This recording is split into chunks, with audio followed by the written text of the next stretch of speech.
अस्सलाम वालेकुम की हाल है जी तुहाडा। उम्मीद है तुसीं ठीक होने आ यार। पिछले चंद दिन दे उत्तों एक रौला बड़ा चल रहा। सैयद इकरारुल हसन पीर साहब ने एक बड़ा एक मुद्दा छेड़ दिता।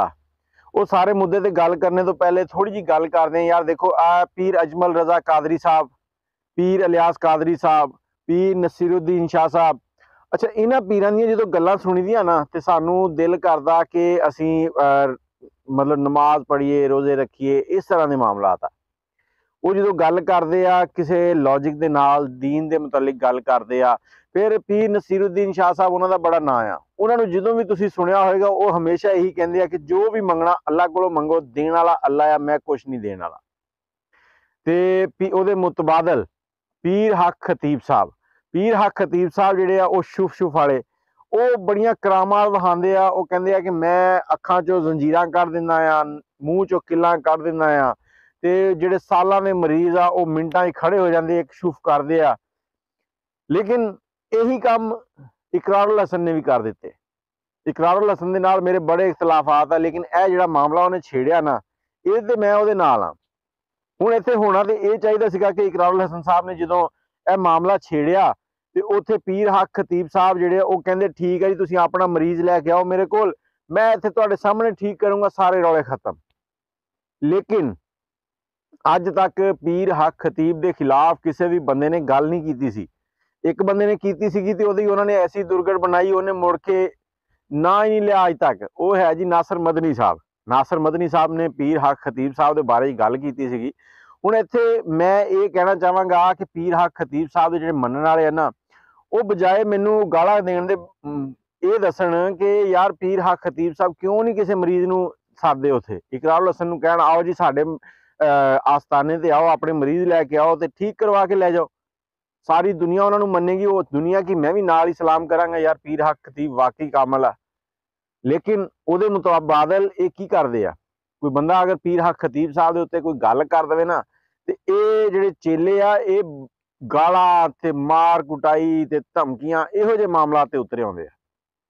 हुण इकरारुल हसन साहब ने जो सारे मामलात कीते आ ते पीर हक खतीब साहब सामने आउण दी बजाए थाने कचहरी वाल नूं टुर पे आ। अदालत च दरखास्त देती है कि मेरे उत्ते प्रॉपर गंदा किया जा रहा, मैनू इस तरह गंदियां किया जा रहा, मेरे सारे मामला बेनकाब किए जा रहे हैं, इस मामले नूं रोकिया जाए। यार हक खतीब साहब सारे मामले तुसीं जो सच्चे हो।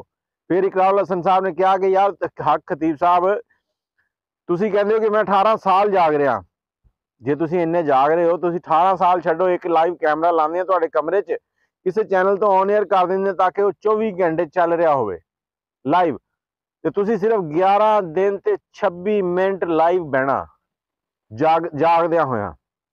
वो जिहड़ा यूरोप के अंग्रेज़ों ने रिकॉर्ड बनाया वो रिकॉर्ड तो तोड़ो ना, ताकि साडे पाकिस्तान के हिस्से च रिकॉर्ड आ जाए कि पाकिस्तान च इहो जिहे बंदे भी हैगे आ जिहड़े इन्ना टाइम जिहड़े ना जाग सकदे आ। ये दो नौजवान सीगे, उन्होंने यूनीवर्सिटी पढ़दे होए रिकॉर्ड बनाया सीगा कि 11 दिन 25 मिनट वो जागते रहे सी। हक खतीब साहब तो 18 साल तो जाग रहे, पता नहीं किन्ने दिन बनते 18 साल तो तुसीं हुण दसो तुसीं इकरारुल हसन दे नाल हो या हक खतीब साहब दे नाल हो। मैं ना इकरारुल हसन दे नाल ना हक खतीब साहब दे नाल, मैं सिर्फ ये चाहना कि इस रौले का नितारा होवे, हक खतीब साहब सामने आउण और हक खतीब साहब इहदे कामयाब होण, सामने आके किसी मरीज दियां अखां चों कन्नां चों मूँह चों सूइयां कढ के विखा देण इकरारुल हसन भी आ तेरा बंदा सी, इहदे सिर चों भी मैं कढ दित्तियां जूआं, वो जूआं भी कढ देण ते बड़ी गल आ।